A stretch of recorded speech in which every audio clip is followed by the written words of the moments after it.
Ya, kalau kita bicara hepatitis, kita berbicara tentang peradangan hati. Kita tahu peradangan itu tidak hanya milik dari virus sebenarnya. Virus, tapi juga bisa dari obat, dari alkohol, dari toksin, dan juga bahkan orang-orang dengan obesitas ataupun DM bisa terkena hepatitis. Nah, kalau ditanya, sama dok hepatitis dengan sakit kuning? Bisa ya, bisa tidak. Kenapa?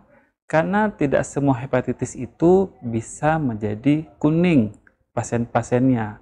Dan bahkan sebaliknya, kalau ada orang sakit kuning, belum tentu dia hepatitis. Ya, kalau kita menerangkan tentang penularan hepatitis, secara garis besar ada dua, ya, baik itu vertikal maupun yang horizontal. Apa itu vertikal? Dia tegak lurus. Itu penularan dari ibu yang mengidap hepatitis B kepada bayi yang dilahirkannya. Nah, bagaimana pula dengan horizontal? Berarti dia sejajar. Orang-orang yang terkena hepatitis B bisa menularkan kepada orang-orang di sekitarnya. Bisa karena dia mungkin pengguna narkoba, bisa tenaga kesehatan yang memang beresiko tinggi, bisa juga pasien-pasien yang memang hubungan seksualnya tidak dijalankan dengan aman, dan juga bagi penderita-penderita yang memang menggunakan alat cukur bersamaan, sikat gigi, atau alat kesehatan yang tidak digunakan secara steril. Ya, untuk gejala memang secara umum itu sebagian besar tidak bergejala. 70-80% tidak ada gejala sama sekali. Kalaupun ada gejala, di awal biasa dengan mual, muntah, perut kembung, mungkin kurang nafsu makan. Tapi ketika dia sudah mengalami perjalanan penyakit yang lebih lanjut atau sudah lebih berat, barulah nampak. Ada sebagian yang berat badannya jadi turun atau mengurus, bahkan perutnya bisa menjadi besar. Dan pada pasien-pasien yang sudah ada komplikasi atau ada penyulit, atau memang sudah lanjut lagi, bisa dengan perdarahan yang hebat, dari muntah darahnya atau BAB hitam. Bisa juga pasien-pasien menjadi ada gangguan ginjal dan sampai tidak sadarkan diri, bahkan sampai kepada kematian. Ya, mungkin sebelumnya saya jelaskan dulu bahwa hepatitis itu karena virus banyak penyebabnya, bisa A, B, C, D, ataupun E. Sebenarnya ada 12 macam hepatitis itu. Nah, ini juga perlu saya sampaikan bahwa penularannya itu beda-beda. Kalau yang A dengan D, itu dia ditularkan secara fekal oral atau dengan kata lain tidak bersih secara higien sanitasi. Nah, kalau yang B dengan C tadi banyak hal, bisa dengan suntik, seksual yang tidak aman, ataupun penggunaan alat cukur dan alat kesehatan yang tidak steril ataupun dilakukan bersama-sama. Baik, mungkin sebelum kita bicara tentang pengobatan, kita lihat dulu bagaimana kita diagnosis atau kita tahu itu adalah hepatitisnya B, C, ataupun A. Nah, masing-masing hepatitis itu dia diagnosisnya beda-beda. Kalau tadi kita cerita tentang gejala, kalau secara laboratorium kita bisa periksakan pemeriksaan fungsi hati yang pertama sekali, itu SGPT, mungkin Bapak Ibu sekalian sudah pernah dengar atau sudah pernah periksa mungkin, dan juga bisa kita periksakan sesuai dengan jenis dari hepatitisnya. Kalau pasien-pasien dengan hepatitis A, kita bisa periksakan IgM anti-HAV.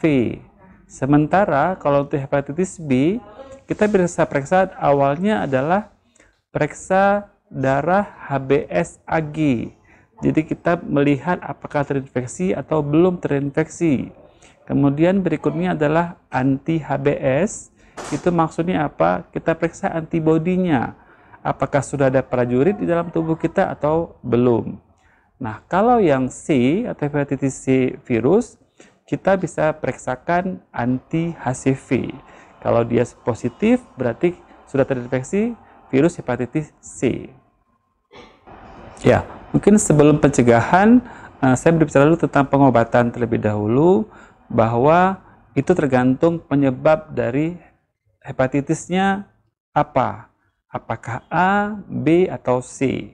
Nah, kalau A, karena dia memang berkait dengan higien sanitasi, dia lebih mudah sebenarnya, lebih ringan, cukup istirahat, kemudian makan-makan yang bervitamin atau bergizi tinggi, dan memang betul-betul aktivitas sesuai dengan normal atau wajar, tidak boleh berlebihan.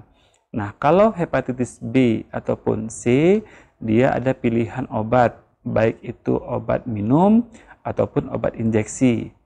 Untuk pencegahan, karena memang kita tentu nggak kepingin, kita nggak mau jadi terinfeksi hepatitis B, kita harus mencegahnya. Bagaimana mencegahnya? Yang pertama adalah kita harus tahu informasi tentang apa itu hepatitis, baik itu virus maupun yang lain. Nah, terutama yang virus, kita harus tahu kenapa dia A, kenapa dia B, kenapa dia C. Itu perlu ilmu atau informasi tentang hepatitis. Kemudian lagi adalah bagaimana kita bisa menjaga diri supaya tidak terinfeksi. Yang paling sederhana adalah kita cuci tangan. Kalau kita tahu ada 6 langkah dari WHO, baik itu dengan air mengalir ataupun dengan sabun atau antiseptik. Kita juga bisa menggunakan alat-alat pelindung diri seperti sarung tangan, masker, ataupun kacamata tergantung situasi yang kita hadapi. Bahkan ketika kita merawat keluarga, orang tua mungkin, apalagi kalau sudah berhubungan dengan cairan tubuh, ataupun ada luka ataupun darah, harus kita memakai alat pelindung diri tersebut. Jangan sampai kita tertular. Padahal kita mau merawat orang yang sakit, apalagi orang tua kita.